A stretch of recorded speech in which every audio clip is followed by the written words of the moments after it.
सभी बंधुओं को नमस्ते। जय श्री राम, सत श्री अकाल। मैं प्रतीक खंडेलवाल मनन करने बातें चैनल पर आप सभी का स्वागत करता हूँ। अंग्रेजी भाषा अधिकतर आप देखेंगे कि प्रत्येक व्यक्ति ये चाहता है कि उसके साथ जुड़ा हुआ कोई भी व्यक्ति हो, चाहे उसका बच्चा हो, चाहे उसके घर में कोई भी हो, तो वह ये चाहता है कि उसका बच्चा भी अगर 2-3 साल का हो रहा हो, अगर वो पहला शब्द भी उपयोग करे, जब सबसे पहला शब्द बोलता है तो वह भी अंग्रेजी का शब्द हो। ये एक मानसिकता हमारे समाज के अंदर आ चुकी है। अंग्रेजी भाषा हमारे समाज में इस कदर हावी हो चुकी है कि हर व्यक्ति अपने बच्चों को अंग्रेजी माध्यम में पढ़ाने के लिए दौड़ता है, यह सोचकर कि मेरा बच्चा अगर कुछ भी बोले तो वह अंग्रेजी में बोले, और अंग्रेजी नहीं सीखेगा तो वो जीवन में कुछ भी नहीं कर पाएगा। तो मैं यहाँ पे आपको एक चीज बताना चाहता हूँ कि आज भारत के अंदर अधिकतर आप आईपीएस आईएएस लेवल के ऑफिसर्स देखेंगे तो वह जरूरी नहीं है कि वह अंग्रेजी माध्यम में पढ़े होंगे, जबकि वो फलाना गांव के, फलाना राज्य के, फलाना गांव के एक प्राथमिक विद्यालय के स्टूडेंट्स होंगे। और मैं ये चीज को गलत नहीं कह रहा हूँ, मैं एक हकीकत आपको बता रहा हूँ। अंग्रेजी भाषा में पढ़ना गलत नहीं है, अंग्रेजी माध्यम में पढ़ना भी गलत नहीं है, लेकिन अंग्रेजी भाषा को इतना दिमाग पे हावी कर लेना कि जहां पर कोई बॉलीवुड एक्टर हो, एक्ट्रेस हो, या फिर कोई क्रिकेटर हो जो 8वीं 10वीं पास होते हैं, जिनके पास कोई डिग्री नहीं होती, अगर वो अंग्रेजी भाषा में 5 शब्द अपने बोल देंगे और उसको सच मान लेना, तो इससे बड़ी मूर्खता हमारी नहीं हो सकती, क्योंकि हम अंग्रेजी भाषा को अपनी मातृभाषा के ऊपर इतना हावी कर रहे हैं कि जहां पर कोई व्यक्ति असत्य बोल रहा है अंग्रेजी भाषा उपयोग करके, और हम चूंकि वो अंग्रेजी भाषा का उपयोग कर रहा है तो हम उसको सत्य मान ले, तो ये साफ साफ दर्शाता है कि किस कदर अंग्रेजी भाषा का जो भूत है वो हम पे हावी हो चुका है, और हम अपने मातृभाषा को उसको निम्न कोटि का मानने लग गए हैं। तो यहाँ पे मैं आपको बताना चाहता हूँ कि जो थॉमस बेबिंगटन मैकाले है, कहीं ना कहीं उसने जो प्रण लिया था कि भारतीय सभ्यता को खत्म करने का, भारतीय सभ्यता में अंग्रेजी भाषा का एक उपयोग करना, वह भी उसका एक षड्यंत्र का एक हिस्सा है, जो हम सभी मिलके उसको सार्थक कर रहे हैं। उसके वचनों को हम पूरा कर रहे हैं, कहीं ना कहीं हम अपनी संस्कृति का नुकसान कर रहे हैं। इसलिए याद रखिए, अपने बच्चों को जरूर पढ़ाइए, अंग्रेजी माध्यम में पढ़ाइए, लेकिन अपनी मातृभाषा को हमेशा ऊपर रखिए। अंग्रेजी भाषा को मातृभाषा पे हावी मत होने दीजिए। तो यहाँ पे इस वीडियो के जरिए मैं आपको इतना बताना चाहता हूँ, कुछ हम यहाँ पे तथ्य देखेंगे, कुछ जानने की कोशिश करेंगे कि वाकई में क्या जरूरत है अंग्रेजी भाषा की, और कहाँ जरूरत है, और क्या वाकई में अंग्रेजी भाषा दुनिया में इतनी प्रचलित है जितना कि हम लोगों ने उसको प्रचलित कर रखा है।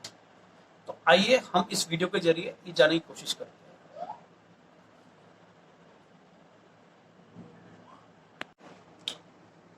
अधिकतर सभी लोगों का ये मानना है कि अंग्रेजी जो है वह यूनिवर्सल लैंग्वेज है, अंतर्राष्ट्रीय भाषा है।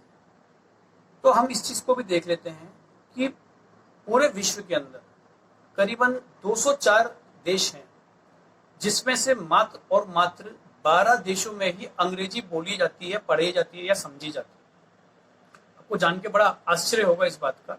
बाकी इन 12 देशों के अलावा आप कहीं भी देखें, वहां पे मातृभाषा का ही उपयोग होता है।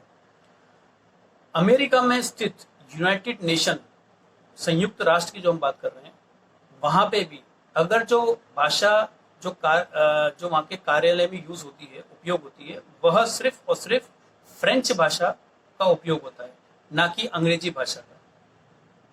तो आप सोचिए कि यूनाइटेड नेशन भी दूसरी भाषा का उपयोग कर रहा है, वह भी फ्रेंच का उपयोग कर रहा है, ना कि अंग्रेजी भाषा का।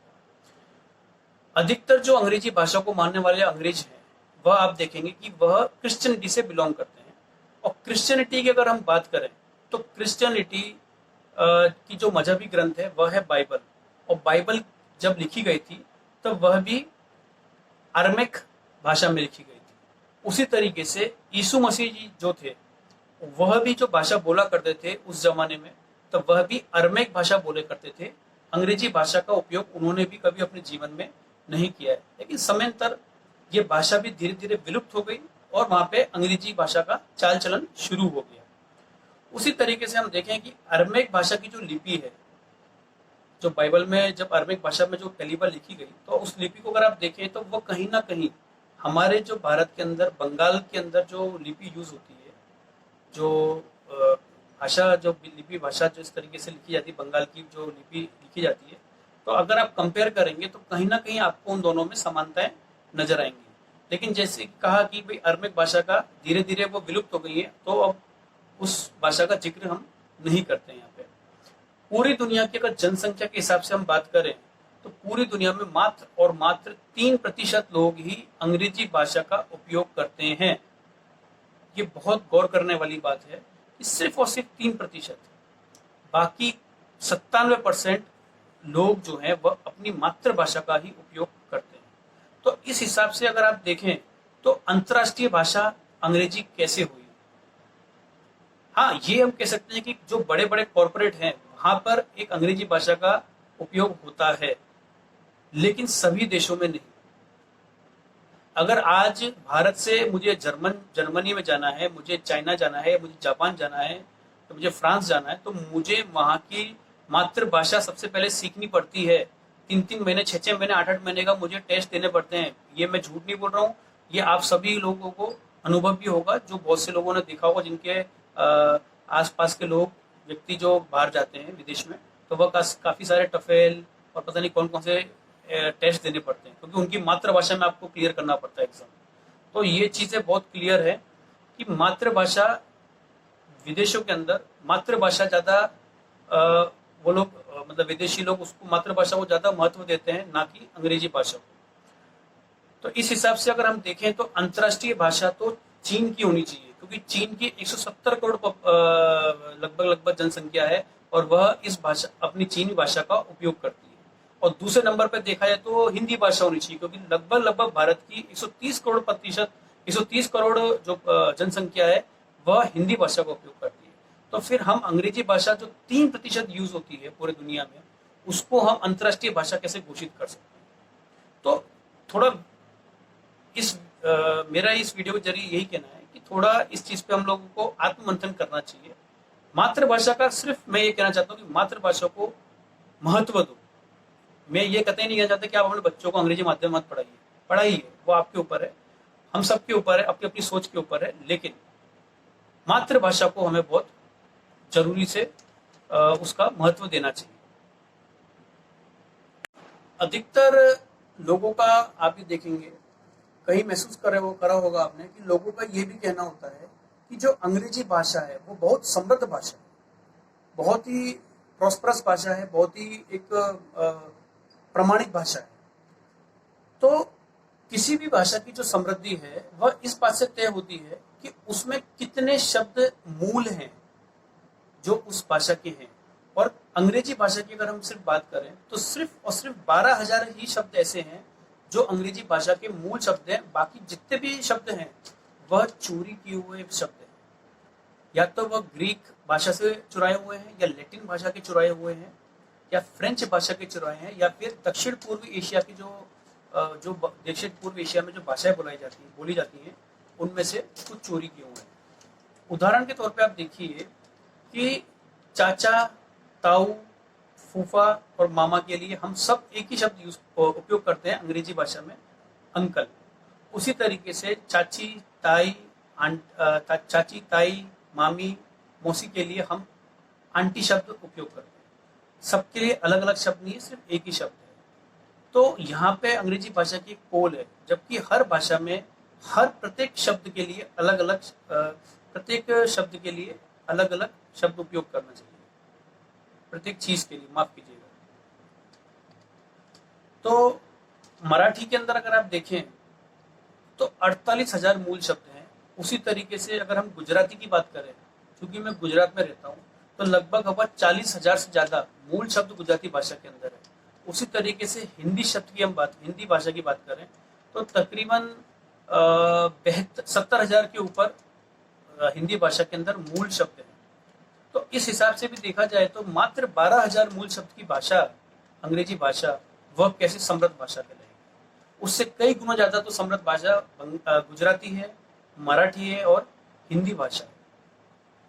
तो यहीं पे ये चीज क्लियर ये आपको हम सबको आइडिया लगता है कि ये भाषा सच में देखा जाए तो समृद्ध नहीं बल्कि एकदम लाचार भाषा है और एकदम रद्दी भाषा है अंग्रेजी भाषा, कि जिसको हम लोग बहुत प्रॉस्परस करके ये समृद्ध भाषा कह के संबोधित करते हैं। क्योंकि एक चीज है कि दुनिया में अगर कोई अच्छी भाषा है तो अच्छी भाषा का मतलब ये होता है, जो समृद्ध भाषा बोलते हैं या जो प्रामाणिक भाषा बोलते हैं उसका मतलब ये होता है कि उन भाषाओं के नियम एक ही होते हैं, उनके नियम कभी बदलते नहीं है। लेकिन आप अगर अंग्रेजी भाषा का देखेंगे तो वहां पे नियम बदल रहे हैं, उसका मैं उदाहरण दूंगा। और जबकि आप दुनिया के अंदर एक ऐसी भाषा है जिसके नियम कभी नहीं बदलते, वह है संस्कृत भाषा।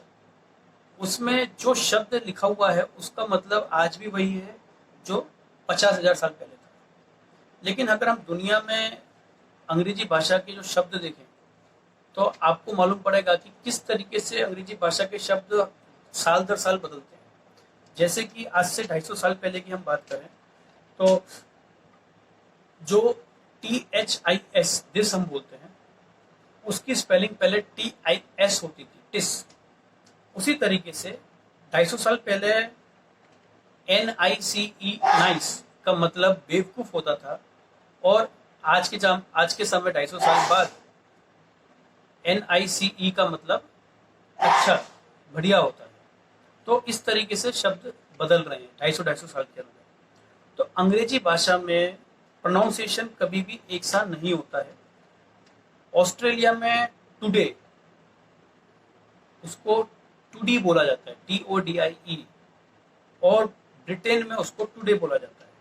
अमेरिका और ब्रिटेन में इसी बात का झगड़ा है क्योंकि अमेरिकन अंग्रेजी में जेड बोलते हैं, उसका जेड का ज्यादा उपयोग करते हैं, जबकि जो ब्रिटिश अंग्रेजी में है वहां पे एस का उपयोग ज्यादा होता है। क्योंकि वहां पे इस भाषा अंग्रेजी भाषा में कोई नियम नहीं है, क्योंकि अमेरिका की भाषा भी इंग्लिश ही है और ब्रिटेन की भाषा भी इंग्लिश है, लेकिन कहीं पे जेड का उपयोग ज्यादा हो रहा है, कहीं पे एस का उपयोग ज्यादा हो रहा है।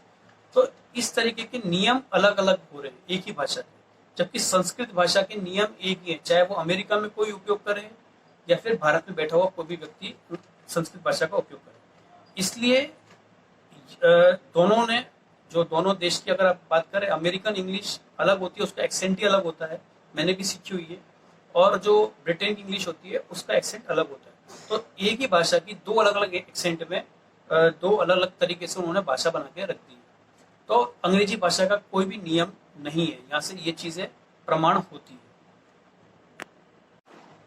अक्सर हम सबने ये भी सुना होगा कि अंग्रेजी अगर नहीं हो तो विज्ञान और तकनीक उसकी पढ़ाई भी नहीं हो सकती। तो जैसे कि मैंने अभी वीडियो अभी तक देखा है कि अंग्रेजी भाषा दुनिया की 3% लोग ही करते हैं, तो क्या 97% लोग जो अंग्रेजी भाषा का उपयोग नहीं करते, क्या वो विज्ञान और तकनीक का उपयोग नहीं करते हैं? क्या वो विज्ञान और तकनीक में दूसरे देश आगे नहीं है? तो उसको भी हम देख लेते हैं कि दुनिया में मैं 2 देशों का ऐसा उदाहरण दे रहा हूं कि जहां पे अंग्रेजी का ए भी नहीं यूज होता। उनके विज्ञान, उनके जो स्कूल्स हैं, उनके जो यूनिवर्सिटी है, उनके जो विश्वविद्यालय हैं, जो कॉलेजेस हैं, वहां पर सिर्फ और सिर्फ उनकी मातृभाषा में ही पढ़ाई की जाती है। और वो 2 देश ऐसे हैं जो विज्ञान और टेक्नोलॉजी में सुपर हैं, एकदम हाई है, और वो 2 देश के नाम है जापान और फ्रांस। जहाँ पे पूरे देश के अंदर कहीं भी किसी भी विश्वविद्यालय में आप पढ़ लीजिए, कॉलेजों में पढ़ लीजिए, आपको सिर्फ और सिर्फ उनकी मातृभाषा में ही पढ़ना पड़ेगा।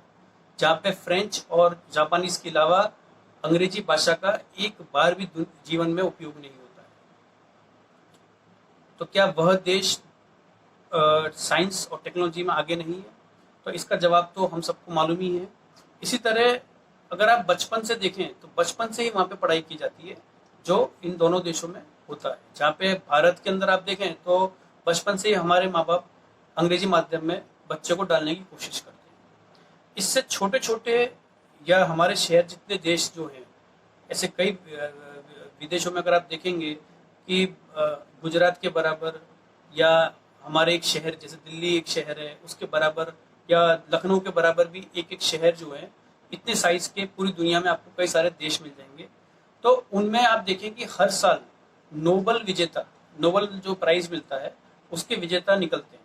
लेकिन इतने बड़े भारत में आपने कभी भी नोबेल प्राइज का विजेता बहुत एक दो को छोड़ दिया जाए तो याद नहीं आता कि कोई हमारे भारत में से जो 130 करोड़ की जनसंख्या है उसमें से किसी को नोबेल प्राइज मिला हो आज तक। क्योंकि इसका एक कारण है कि हम जो है विदेशी भाषाओं में काम करते हैं और विदेशी भाषाओं में कोई भी मौलिक काम नहीं किया जा सकता। अगर आपको मौलिक काम करना है तो वो आपको अपनी मातृभाषा में ही करना पड़ेगा। और आप अधिकतर ये जो नोबेल प्राइज के जो विजेता को देखेंगे वह अपनी मौलिक भाषाओं का उपयोग करके ही मौलिक काम करते हैं। विदेशी भाषाओं का आप वो लोग कभी उपयोग नहीं करते। तो ये अंग्रेजी का ही परिणाम है कि हमारे देश को नोबेल पुरस्कार विजेता भी यहाँ पे पैदा नहीं हो पाते क्योंकि अंग्रेजी हमारे पे इतनी ज्यादा हावी हो चुकी है।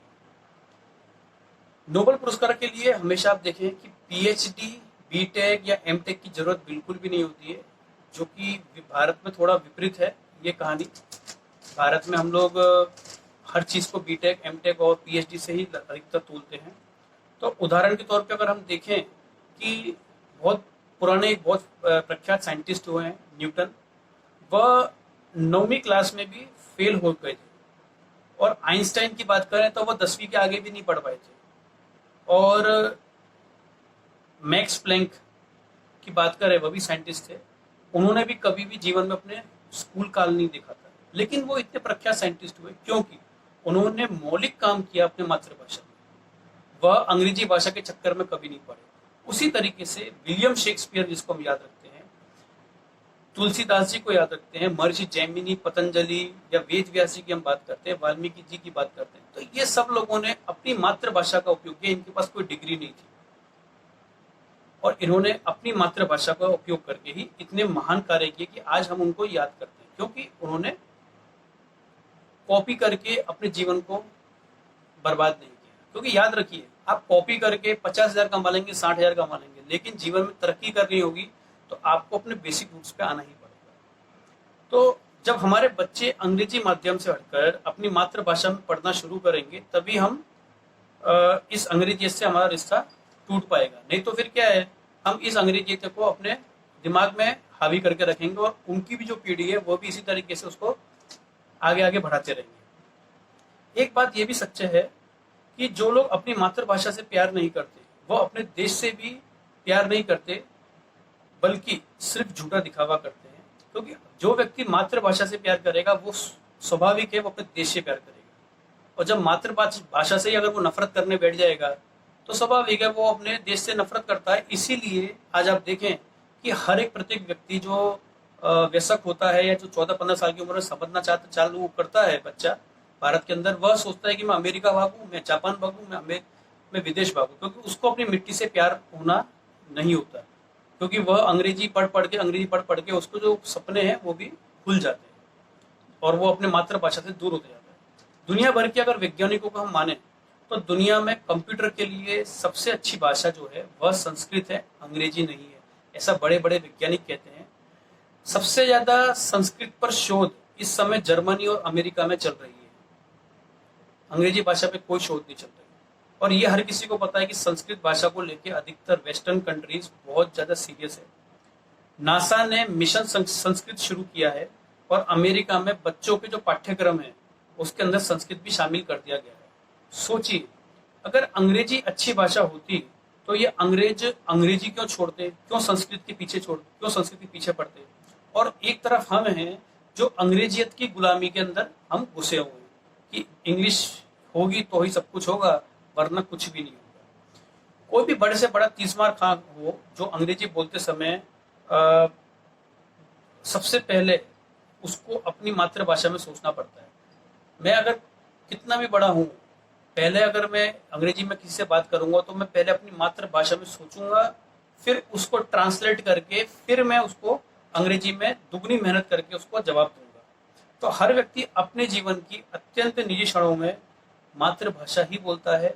जैसे कि अगर आपको या मुझको गाली बोलनी पड़ेगी तो हम अंग्रेजी में नहीं देंगे। स्वाभाविक है, हमारी जो सबसे पहला जो गुस्से का जो शब्द निकलेगा वो हमारी मातृभाषा में ही निकलेगा। तो इस वीडियो के जरिए मेरे को आपको यही बताना था कि कुछ भी हो, हमें अपनी मातृभाषा से प्यार करना चाहिए। अंग्रेजी में पढ़ना लिखना वो एक अलग चीज़ है, लेकिन जीवन में जो इम्पोर्टेंस देना है वो हमें अपनी मातृभाषा को देना पड़ेगा। और आज के जो समाज की जो हालत होती जा रही है वो बहुत खराब होती जा रही है। मानसिक रूप से हम गुलाम हो चुके हैं अंग्रेजी भाषा के। तो इस गुलामी को जरूर तोड़िए ताकि अपने बच्चों का वास्तव में हम भविष्य सुधार सकें, क्योंकि जो गुलामी से हम लोग पीड़ित हैं, मानसिक गुलामी से अंग्रेजों की, वह गुलामी से हम उनको दूर करें। आपकी जानकारी के लिए मैंने भी नौकरी करी है और मैं पहले अंग्रेजी का उपयोग बहुत करता था क्योंकि मेरी नौकरी में मुझे जरूरत पड़ती थी। लेकिन जब से मैंने नौकरी छोड़ी और आज लगभग 6 साल हो गए हैं, मैंने बिल्कुल भी अंग्रेजी का उपयोग करना छोड़ दिया है। सिर्फ कुछ शब्द जो हैं वो मेरे मुंह से निकलते हैं, लेकिन कोशिश ये करता हूँ कि अधिक से अधिक अपनी मातृभाषा का मैं उपयोग करूँ।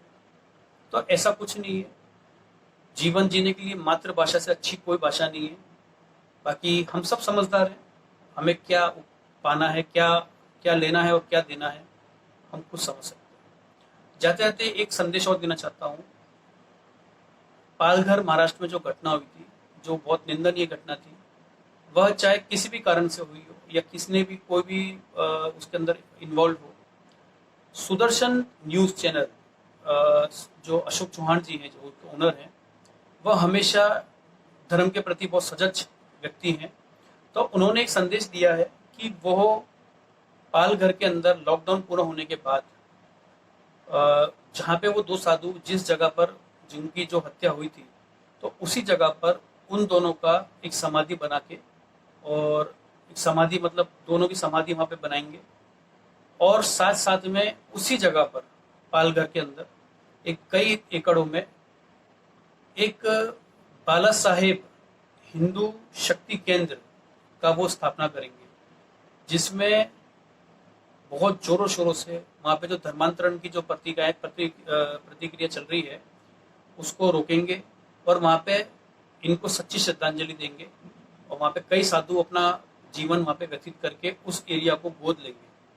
तो उनके इस कदम के लिए मैं बहुत सराहना करता हूँ, और मैं आप सभी से एक प्रार्थना करता हूँ कि जिस तरीके से आप लोग सोशल मीडिया में मैसेजेस करते हैं, फेसबुक पे, व्हाट्सएप पर पालघर की घटना को लेकर जो रोष प्रकट करते हैं, तो समय ये है कि फेसबुक में, सोशल मीडिया में हम शेर ना बने, और अगर वाकई में अगर आप में गुस्सा है और अगर आपके पास कुछ करने का इच्छा है, तो सुदेश चौहान जी के माफ कीजिएगा, अशोक चौहान जी के जो सुदर्शन न्यूज़ चैनल है, उनका जो ये प्रोजेक्ट है हिंदू शक्ति केंद्र, उसके लिए थोड़ा आप दान करें। तो मैं आपको अपनी नीचे उनका अकाउंट नंबर और उनका जो पेटीएम नंबर है वो दे देता हूँ। आप चाहे उनके चैनल पे भी जाके देख सकते हैं, है ना।